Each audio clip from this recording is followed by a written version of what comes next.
Here in the United States, we are alarmed by the new calls to adopt socialism in our country.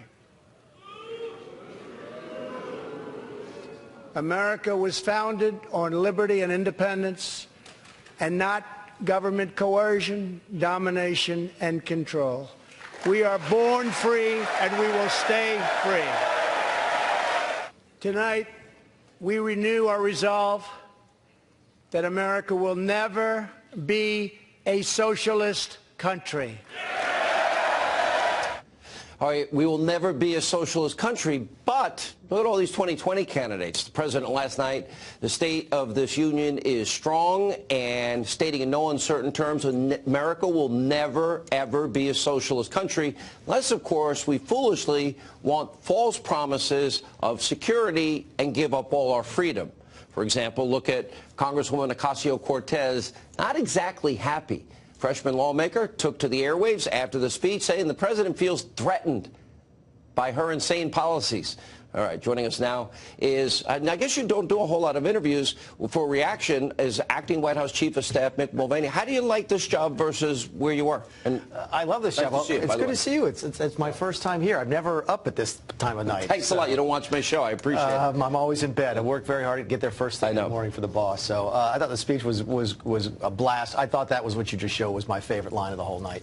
And to see the president actually say those words, we're not going to be a socialist country, and then from where I was sitting, I could see all of the Democrats on the floor, and not a single one of them stood to applaud that line. That was just stunning. A Green New Deal, they want to eliminate fossil fuels in 10 years, just at the point we surpassed Russia and Saudi Arabia. And just as we're proving that all of those things don't work, we don't need those things. Those things aren't the formula for success. They're not the way for families to build sustained wealth. The way to do that is to lower regulation, lower taxes, increase energy production. We're seeing wages go up. All the things the Democrats say they can do if the government does more, we are doing by having the government do less. And that was one of the highlights of the debate last night. I remember back when you were just a little congressman. Yeah. I'm kidding. And I remember when I watched you and watched you in this administration, and you and I've got to admit, Mike Pompeo, my two favorites, and Secretary Nielsen's doing a great job. And I watch. And I told people when the president shifted strategies on immigration, I told this audience, because I've known this man for well over a couple of decades, that he keeps his promises. He's unrelenting, tenacious. He's going to get money for the wall. Yeah. The deadline is now approaching.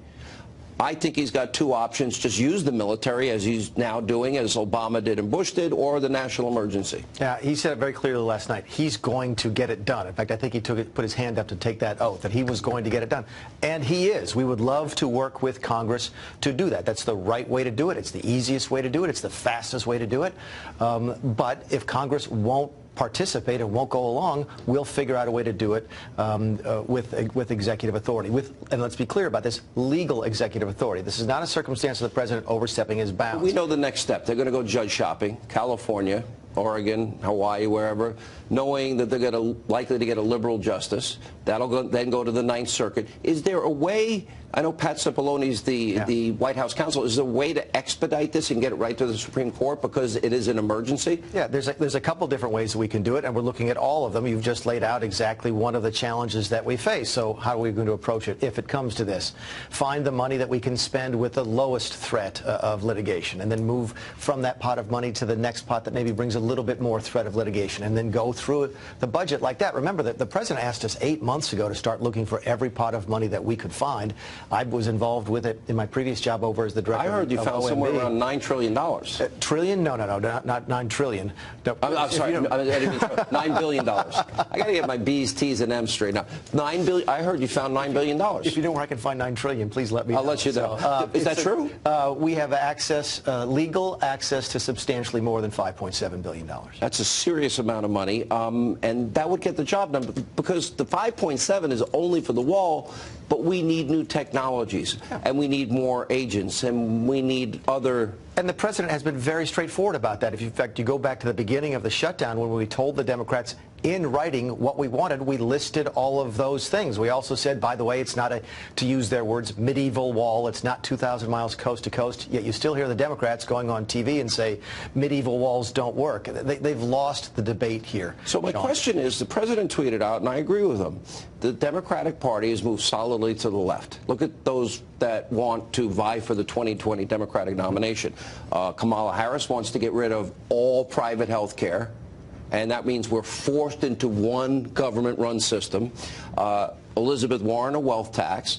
We hear people talking about a 70 or higher % tax rate. Yeah. Radical redistribution of wealth, and which I think will help the president in 2020. And then on this issue, the very things Democrats supported for the last, just a few years ago, they won't even sit with the president.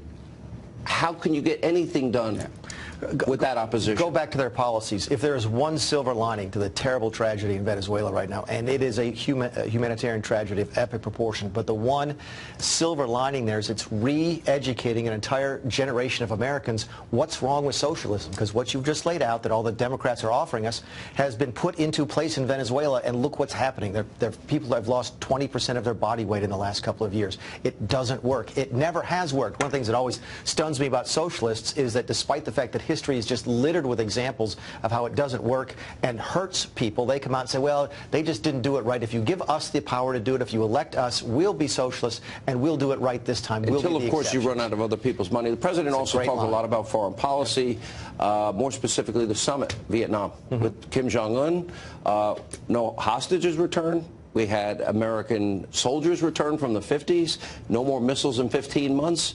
President gave nothing. Now we're talking about denuclearization. Something that maybe could get done in Vietnam, or maybe we're going to need more time. There was a really good article in one of the Beltway papers the other day about how maybe it's time, even the critics think it's maybe time to start giving the president some credit for the foreign policy successes. Bottom line, your family, my family, everybody watching this is safer now than they were 2 years ago when the president got elected. And I think that's something that a lot of people are starting to pay attention to.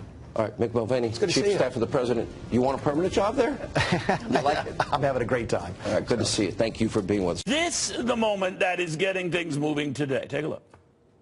We must choose between greatness or gridlock, results or resistance, vision or vengeance, incredible progress or pointless destruction.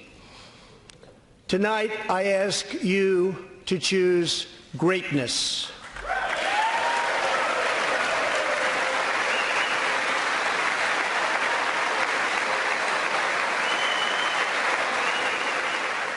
Well, he's had greatness a number of times. He did not utter the word shutdown. He did not utter the word emergency. He did not say my way or the highway throughout any of his remarks.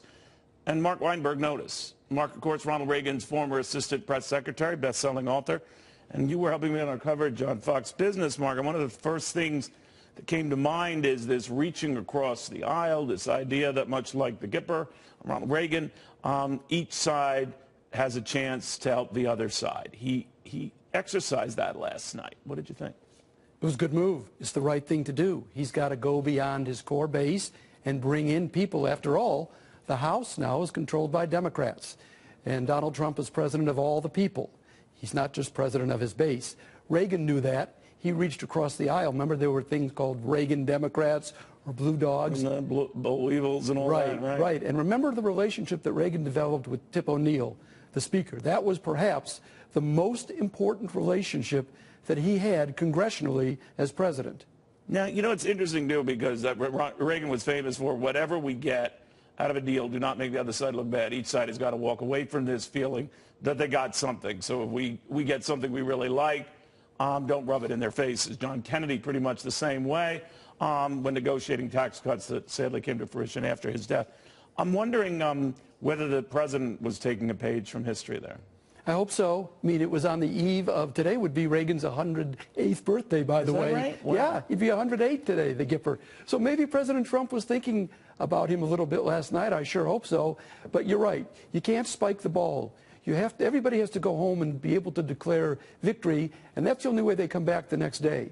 Now, of course, he and Tip O'Neill, Ronald Reagan, developed a personal relationship that often meant negotiating late in the night at the White House residence. I believe some alcohol would be involved there. But whatever works, right? Right. I'm just wondering whether this president and, for example, Nancy Pelosi could enjoy the same type of relationship, and it doesn't seem likely. It doesn't seem likely, but that's okay. Right. They're different people, and it's a different time. That doesn't mean they can't work together. I mean, after all, they're both politicians. They are both there to do the business of the people and make the country better. And if they work to find what they have in common, not what divides them, they'll get it done. Do you think it's enticing? I don't know whether Ronald Reagan did this, but maybe you can help me with this, Mark. The idea that, look, we make progress on this. Look at the other areas where we have pretty broad and bipartisan agreement, lowering drug prices, infrastructure. What do you think? That was a teaser? Maybe so. You know, progress begets progress. And if they get one success under their belt and it feels good, they're more inclined to work toward another area of working together, like on a sentencing reform. That was good for everybody. And they should use what they got, how they got there, to move forward on other issues. You know, you were the first to seize on something that happened last night that a lot of people have been talking about ever since. When the president gave his speech, obviously, to the vice president and gives it to Nancy Pelosi, the speaker, shortly thereafter, he immediately began speaking. Right. And there was not the normal introduction where the speaker says, you know, ladies and gentlemen, I give you the President of the United States. There's a line of applause and all. That never happened. Why not? What do you think? I don't know if he jumped the gun or if he just didn't want her to introduce him, because usually the speaker says, I have the distinct personal privilege and the high honor of presenting to you. But maybe he was just anxious to get started. You know, Mark, you were telling me, too, there's something special about this venue. The president, when the speech was first delayed by Nancy Pelosi, he could have done it on the Senate side. It would have been problematic. Or he could have given it in the Oval Office or anywhere else. But you had said, no, there's something about that locale that matters. It's historic. It's significant. It's a stage like no other. It's iconic. The President of the United States, with the Speaker and Vice President behind him, and that giant flag, and that chamber. There's no other forum quite like that. And it says something about our country, and that at the end of the day, we're all Americans. You know, I was forgetting that in 1983, when Ronald Reagan gave his State of the Union address, his popularity had plummeted. There were a lot of people saying there's no way in heck this guy's going to be reelected. The same kind of sentiment builds, at least among Democrats, who say Donald Trump has no chance at all. History is a funny thing. And of course, in the 1983 State of the Union address, Reagan knocked it out of the park, and you know, everything was going up from there. The economy picked up considerable steam. The rest is history, as you remind me. What can this president and maybe people following him learn from that? That you never count a president of the United States out or down. Political fortunes can turn on a dime. And if presidents keep their word and do what they say they're going to do, they're a lot more likely to generate popular support than if it's just empty rhetoric. Well said. Mark Weinberg, the former Reagan Assistant Press Secretary, best-selling author.